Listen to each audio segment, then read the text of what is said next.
Hey guys, welcome to another episode of Mysteries Unknown. I've got a really special podcast today. My guest, his name is Rich, and he had an experience from Western Maryland. He's also a Bigfoot researcher, has a lot of knowledge in the industry, but excited to have him on, so I'm just going to let him jump right into it. Rich, welcome to the show. Thank you, sir. I appreciate the opportunity to be on today. My story really begins just like pretty much anybody else. Going back to 2000, January of that year, I was pretty much a Bigfoot agnostic. Didn't think about the phenomenon at all or anything, no connection to it at all.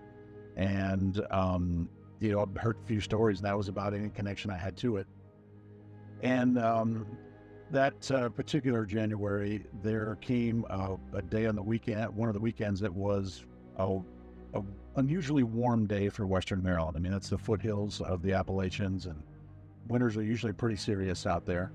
But that particular day was about 60 degrees, and the young lady that I was dating at the time had 2 children, and we decided not to waste a warm day and go out and have a picnic. And that day turned into, the picnic turned into visiting friends and then going out to dinner, and we ended up getting back into her house late, and close to 10 o'clock that evening. And she lives outside of Hagerstown, Maryland, about 15 minutes outside of there, in a little town called Bigfoot. And she lived right up against a forest. I mean, literally it was 40 feet from her doorstep. And what we did is we drove in, and she lived up on a hill, and the driveway went around behind her house and then circled around again. So basically the house was in the circle of the driveway. And usually where we parked was in the portion between her house and the forest that was there. And we got out of the car, and we could immediately hear something big moving around in the woods. And in that area, there's only 2 things it could be, and the most prominent one is a black bear. The other thing could be just a deer that's making noise or anything like that. But we assumed that it was a bear, and we just hustled everybody in. She got her kids inside. My job was to get all of the used dishes and unused food and everything out of the car. Well, that filled up my hands so much, I had to use my elbow to try and put down the hatchback of her car, and did that, got inside, no issues. A couple minutes later, she came downstairs and went to the back door to look to see if she could see the bear. And the only thing she could really see was that my elbow was incredibly not good at what we were doing, because the hatchback on her car wasn't down all the way, and the dome light with her car was still on. She had to be to work the next morning, so we couldn't run her battery down. And I'm happy to report that chivalry is not dead, because I was the one that got to go outside and put the hatch down. But I had been inside for a while, and I knew going back out there, my eyes were not adjusted. And if I wanted every chance I could to see a black bear at night. So I turned the porch light out and stared out into the darkness for a while, just trying to get my eyes to readjust some.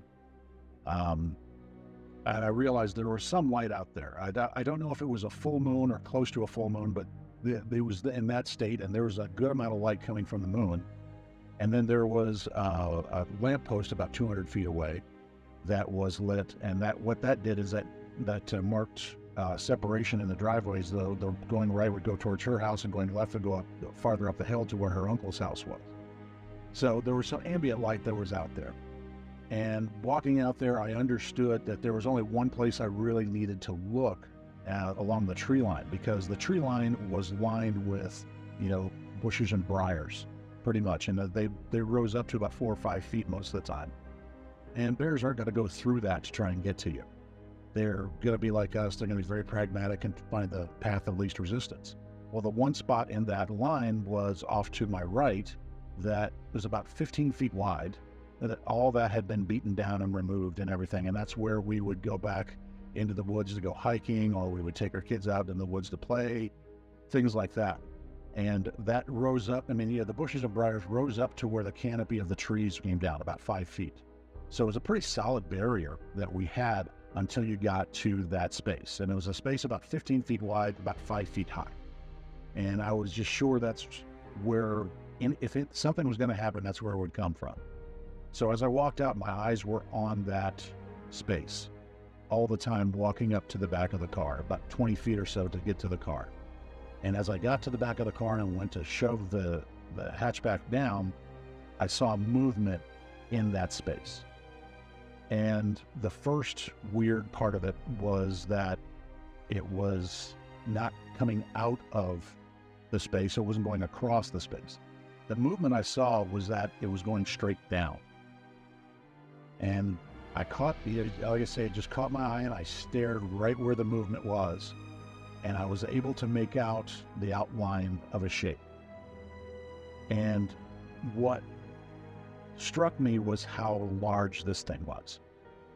And first thing I could make out were shoulders that were about 3 feet wide, I'd guess. I mean, just immensely broad shoulders that stuck straight out. And I'm thinking to myself, no bear has shoulders like that. That's the weirdest bear I've ever seen. And I just stared at it for a second, and I could see this brown. It was just a brown shape against a black background is what I was really looking at. And as I stared at it, I could see knees sticking up, kind of odd angles like that, like a baseball catcher would. And again, I'm just thinking, what kind of bear sits like that?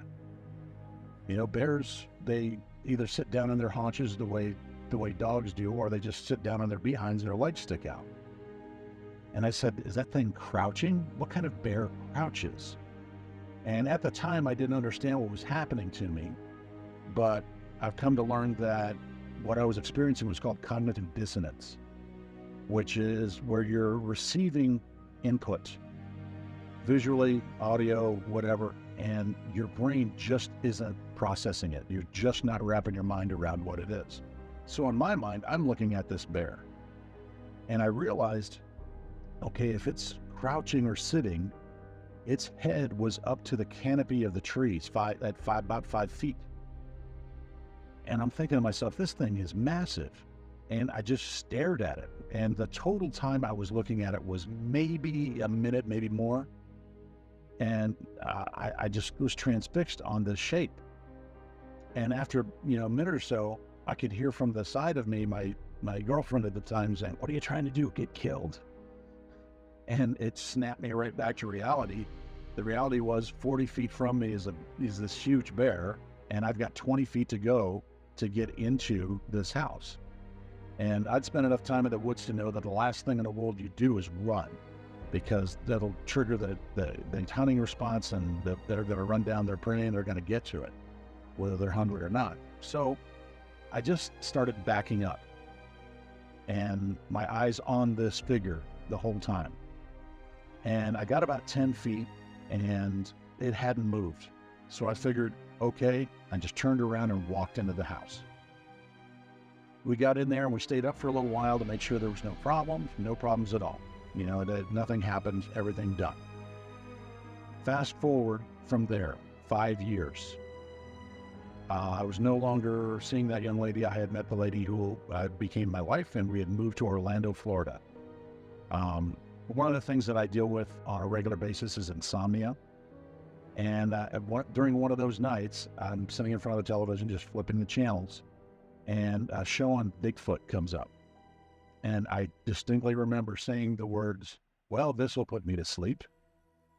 And turned on, watched it for about 15 minutes. And then a gentleman from the state of Washington came on and described what he had encountered, what he had seen. And it was about a 95% match to what I had seen 5 years earlier in Maryland. A crouching figure, against a dark background, and it triggered that memory. And at that point, I could feel, the chill go down my spine. I could feel myself break out into a cold sweat. My hands started to shake. And I went into the bathroom to try and throw some water on my face, and I looked in the mirror, and there was no color to my face whatsoever. I had just gone pale. And the shock of what had been there, what I had been 40 feet from, staring back and forth at each other, really took me over. And it sent me into just a tailspin at that point. I was just trying to figure out what was going on, couldn't focus on anything. I was really just struggling, muddling through my life at that point. And that went on for about 3 days. And my wife had noticed there was a problem. I hadn't said anything. And then she came to me and she said, "Look, there's something wrong with you. What's going on?" And it really turns out to be the kind of person that every Bigfoot witness really needs, is somebody that cares and somebody that wants to listen. And that's when I said to her what I call the words. The words are something that every Bigfoot witness comes up with, either in their mind or they actually speak them when it comes to actually telling their tale for the first time. And the words are, "I just don't think you're going to believe me." And luckily, she did believe me. Luckily, she was there to listen and be very non-judgmental and very fair about things. And I was lucky to have that, and I got my way out of that. And what I didn't realize is what I was going through at that point was called a stress response. And it's how all of us respond to acutely stressful situations. And in 2005, I started researching, and I started, chasing sighting reports and going out and trying to interview people and everything, just like everybody does when they get into this field. And about 2013 or 2014, in that area, I was working in the mental and behavioral health field, and working with children that had behavioral issues due to trauma and all kinds of different things.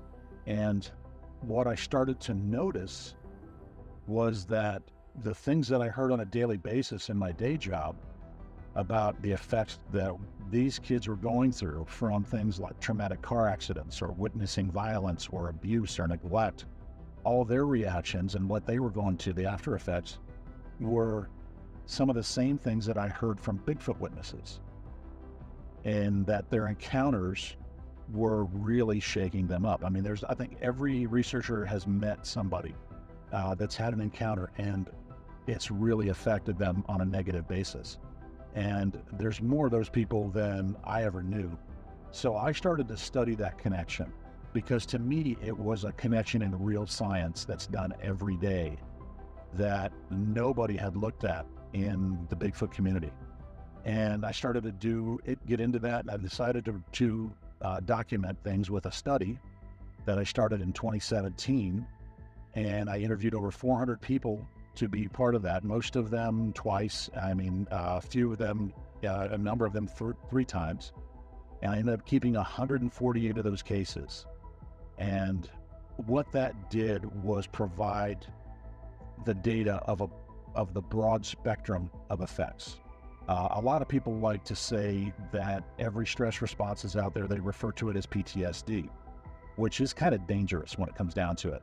PTSD is part of stress response. It's one of those things on the spectrum. They're more towards the severe end, but there's a whole range of stress responses that people can have, and each one of those levels of stress response has a different range of severity to it. So it's a pretty complex spectrum that you're talking about.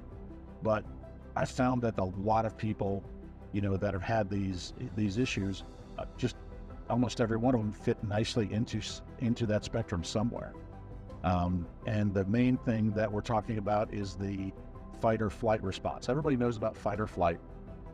There's a few people that know that there are other responses as well. In addition to fight or flight, there's a freeze response, where people just lock up and don't move. There's also a category called fawn or flop, which is where fawning is where you just turn away from whatever the subject is that's causing the stress, and flopping is simply just dropping on the ground in response. And the last one is called a friending response, where people believe they have some sort of intimate connection with the generator of the stress of the situation. And that's it's rare, but out of the 148 cases, I believe I had 7 that claim to have that, and it's not unusual in the Bigfoot community as well. There's a lot of people that see these creatures and gain instant curiosity about them and feel an instant connection to them, and that's part of the phenomena that nobody's really studied. I would really love to see somebody do that. But I went through and documented all that, and I released it in 2019. The study came out, and I knew it was onto something when I put it out there on, I believe it was 16 different Facebook groups that were there. And as anyone who's in this community knows, once you put something out there, as far as that, you get barbecued. I mean, it gets torn apart by skeptics and, and cranks and people with their own opinions. And I knew I was onto something when I didn't get any kind of response from anybody. Everybody just read it and went, wow, that's amazing. That's really good. Wow. And that was it. No, basically, there were some people that were going through those kind of situations, and they were thankful that somebody was looking into it. So the last 4 years, I've been waiting for somebody to even just examine it, touch it, agree with me, disagree with me, do something, and nobody will. And I think that's testament to the science that I brought, to the data that I've been able to bring to the table. And now I'm continuing on with that, and I'm in the process of writing a book about the witness experience when it comes down to it. And hopefully come spring, I'll have it all done and it'll be available to folks. That's amazing, man. And I think it's really cool that you've spent so much time, studying that, documenting it, and learning the other side of it that most people don't talk about, because it does affect your mental health, whether you want to admit it or not. I spent so many years as a police officer. I saw firsthand what trauma does to people. And when you see something that's not supposed to be there, that's really traumatic. But if somebody wanted to reach out to you to learn more about your studies, about the book, do you have an email or something they can reach out to you at? Well, as a matter of fact, what I was able to do as part of this research was identify that experience as something apart from the typical, traumatic responses you get from people. And I've come to call it paranormal encounter syndrome. And it's where people have the same, typical reactions to everything, but then you get into the trap where people that have these experiences really want to talk about them, unlike people that have had other, more commonplace traumatic experiences. But people feel they can't tell people. They want to so badly to share what they know, but the fear of the ridicule and harassment, even worse in some cases, is there. So what I've done is I've created a Facebook group called Paranormal Encounter Syndrome. And I call it Paranormal Encounter Syndrome because I'm finding in contact with other investigators and other researchers that these reactions cross the realm into the spirit world with ghosts, into the UFO and alien field as well. The reactions are the same. So it's a Facebook group called Paranormal Encounter Syndrome, and it's run only by me. And if people want to get on there and talk about it, it's a private group. You have to apply to get in. And I'll let people actually come on there, and I'll talk to them about what they know. I make it very clear, I'm not a doctor or a licensed therapist. I did work as a paraprofessional for 12 years in that area. And if I feel somebody, my experience tells me that somebody needs further help than I could ever give them, I recommend that they go and find a professional guidance to recovery as part of it. But they can reach me there on Facebook, Paranormal Encounter Syndrome. Very cool. I think one of the things that, the reasons I started this whole podcast was to give people a safe place to tell and share their stories, because there's something very therapeutic about doing that, getting that off your chest and talking about it, because most people don't listen, they don't believe you. And so, Rich, I really appreciate your time. Thanks for coming on the podcast, sharing your story, sharing your information, and make sure to check his group out, guys. And if you have a mystery or a story about Bigfoot or anything else of the unknown that you want to talk about, you can reach me at video@JSCreativeAR, and we'll see you in the next episode.